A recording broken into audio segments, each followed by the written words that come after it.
प्रमद बर' सालायनाय 5 बोसोराव बर' रायजो राजाफ्रा निरापद थाखोनि जाहारबारियाव बन लायनो थानाय सासे सुबुंखौ डिस्टेन्स मदनिफ्राय शुट खालामनानै गावनानै मेलेम लिलाला गहोनाया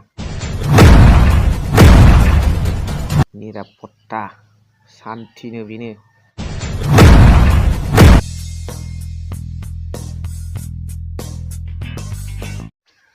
खुलुमबाय जोबोद गुसु बोथोरा दमासिनि दिनैनि भिडिअ'आव नैबे खोथाखौ सावरायगोन जे एक्स एनडिपि आदामोना मानो इउपिपिएल जों थायोबा सिमां बिपिएफ जों थायोब्ला मानो सिरि मोननाय मोगथां होननानै बुंदों खारन प्रमद बर'आ जाबादि एक्स एनडिपिफोरखौ लानानै गेलेदों आरो बिथांमोननि थाखाय जिबादि गोदै खोथा होदोंमोन बे सिमाङावनो सिमाङै जानानै थांबाय बेनिखायनो बिथांमोना जोबोद दुखु मोनदों बेनि प्रुफखौ आं होनो थांगासिनो दं गिबियावनो नोंथांमोन बयखौबो दिनैनि गोदान भिडिअ'आव आं बरायग्रोबाय लोगोसे आसा खालामो इसोरनि अननायाव नोंथांमोन बयबो मोजां दं जायफोर एक्स एनडिपि आदामोना दुखु मोननानै प्रमद बर' सारनि सायाव जिबादि गोथौ दुखु मोननानै खोथा बुंदों बिनि फोरमानखौ आङो जोबनाय फारसे हैगोन बिनि सिगां जोंहा उदालगुरियाव इसोरनि मोनसे थानसालि न' गिर्जा न' चार्चखौनो सावनानै होदों बियो आङो धर्मनि खोथा आं बाव बुंनो थाङा रावखौबो आं जेबो बुङा नाथाय जायफोरनाखि मावदों बेबादि नेहाथ खामानिखौ बियो दुथां सुबुं माबोरै हाखो बे जुगाव इसोरनि थाग्रा जायगाखौबो सावनो आसरित आरो बेखौ प्रखाखननि हेफाजाब लानानै हमनो नाजानाया मोजां आरो लोगोसे बिथाङा बेबादि इसोरनि थानसालिखौ बुख्रुब सुख्रुब बा सावग्रा दुथाङाबो इसोरनिफ्राय साजाखौ मोनगोन दा जोबोद दुखुनांथाव आरो बेफोर जाथाया जाहाथे जोंनि बड'लेण्ड ओनसोलाव प्रमद बर' सार थासान्दियाव पिस लाभार थासान्दियाव निरापत्ता होग्रा थासान्दियाव जानो मोनामोन नाथाय दुर्भाग्यजनक बे घटनाया जानानै थांबाय बेनि थाखाय आं गोथौ दुखु मोननाय फोरमायो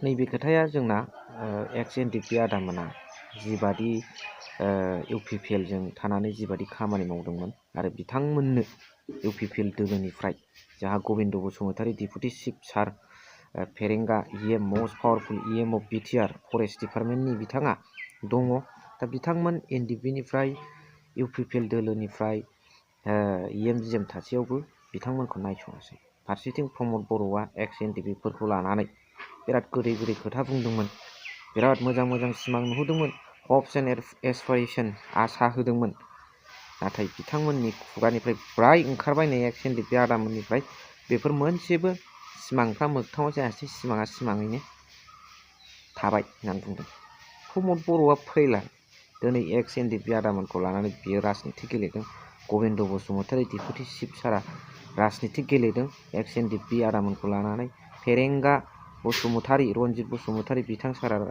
एक्स एनडिपि बिथांमोनखौ लानानै राजनिति गेलेदों दा नाथाय बिथांमोननि बेबादि राजनिति गेलेनायखौ एक्स एनडिपि आदामोना बेसेबां सहायनो लोब फैनानै बिथांमोना हाग्रामा महिलारि बिथां फर्मार चिफ अफ बिटिसि बिपिएफ दोलोआव जगदान जाफैबाय जयेन जाफैबाय आखाइ हमफैबाय आरो जेला आखाइ हमफैयो बिपिएफ दोलोआव अब्लासो बिथांमोना मोगथांखौ मिथिमोनबाय थगायसुलाया सोर रियेल खामानि मावग्राया सोर रियेल बास्तबता हिर'आ सोर आरो जाय नख्लि नंखाय फाला खामानि मावग्राया सोर बेखौ बुजिनो मोनबाय दिनै प्रमद बर' सारा साननो हागौ सिएम जानानै बिटिआरआव गाव बुंबानो जे जाजोबगोन बिदि साननो हागौ आरो जेखौ खामानिखौ मावाखै बेखौबो बिथाङा रग' खोथाजों थास्लिमनायाव बिराद एक्सपार्ट नाथाय खामानिया मोनसेबो जायाखै 5 बोसोराव प्रमद बर' सालायनाय 5 बोसोराव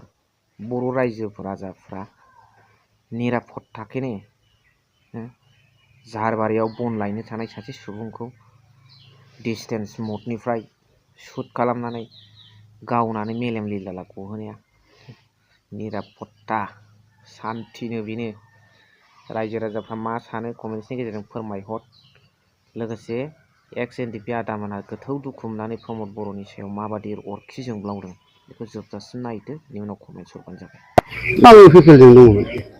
इउपिपिएल जानानै खामानि मावदों। इउपिपिएल जानानै खामानि मावदों। जेनेबा जों ट्रान्सआव दंमोन। आसाखौथ' जों बुंजोबनो हाया, खिन्थु जोङो 5 बोसोराव सानै जों सिमां रायजोआव दंमोन। माने जाखिनि खोथा नङा होमबा, बे सिमांफोरबादि माने जेबो गैयैयाव जों सिरि मोननाय बायदि मोनदों दा गावखौ गाव। जिखिनि आसा गोदै गोदै होदोंमोन बेफोरो गासिबो नंखाय बायदि नुयो नोंथांनि मुलुगाव फैयोब्ला। जोंहाथ' इसिबां बुंनो खोथाया गैया, जेनेबा जों इसिबां गिदिर लिडारनि मानसि नङा, सोद्रोमा ग्रास जानो जोंहा गैया। खिन्थु जोंनो जिखिनि आसा होदोंमोन नङा होमबा, बेयाव जोंहा जेबो गैयै हिसाबै जों बेखौनो दुखु मोननानै जेनेबा इयुनाव जोंनि थाखाय माबा मोनसे राहा दिहुननो हायो नामा, एक्स एन डि बि हिसाबै खस्थ' मोननाय हिसाबै जों बेखौ बुंगोन नङा होमबा। जायफोरा खस्थ' मोनबाय नङा होमबा, बेफोर भुगिनांनाय मानसिफ्रा दिनैसिम हालाय हाफाय जानानै दं। बेफोरखौ लानानै दुखु मोननानै आंहा रावनिबो सायाव बेबायदि होननांगौ खोथा गैया। गोजौआव मा केपासिटियाव सोलिदों बेखौबो आं नोजोर हरा, खिन्थु जों मोनैनि खेथ्रआव आं बुंदों नङा होमबा। लिडारा मा सानदों बेखौ जोंहा बुंनांगौ खोथा गैया, मा पलिटिकेल गेलेदों जोंहा बेखौ बुंनांगौ खोथा गैया। मेनलि जोंहा माने जोंनि जिखिनि मोन्थायफोर बेफोरखौ मोनैयावसो जों दिनै बिपिएफआव जबइन जाफैदों एक्स एन डि बि हिसाबै जोङो दंमोन 30 जननि एबाबाव दंमोन। माने गोनो गोथो जादों दिनैनि गेजेराव, माने हथात खरि लानायाव बेयाव कमफ्रम जाजोबैयाव माखासे सफैस्लाबासै। सिगां समाव बबे पार्टिजों आं इउपिपिएलजों दंमोन। इउपिपिएल जानानै खामानि मावदों। इउपिपिएल जानानै खामानि मावदों। जेनेबा जों ट्रान्सआव दंमोन। जाबाय दे खायफाया मोनबाय, बेखौ मोनाखैखौ बुंजोबा जों, खायफाया मोनबाय, खिन्थु जिखिनि मोननांगौ बेफोरो मोनजोबाखै। खावसेनो दंखौ जों बुंनो हायो, खावसेनि बारायानो दं। जों नोजोर होनानै नायोबा खावसेनि बारायानो दं। जायफोरा मोनाखै बेफोरो गावसोर बुजिनानै दं। जाबाय दे हाबगोन, मोननै हाबगोन। दा इलेक्सना गोबाव सम दंबावो नालाय, इलेक्सना जेब्ला फैगोन अब्ला हाबगोन, बेयो सियर। स' नुनो मोनबाय, जोबोद दुखुनांथाव बाथ्रा। लोगोसे बै चार्चखौ सावनायाबो जोबोद दुखुनांथाव बाथ्रा। जियानो जाया मानो दिनैनि भिडिअखौ एसेखिनियावनो फोजोबबाय।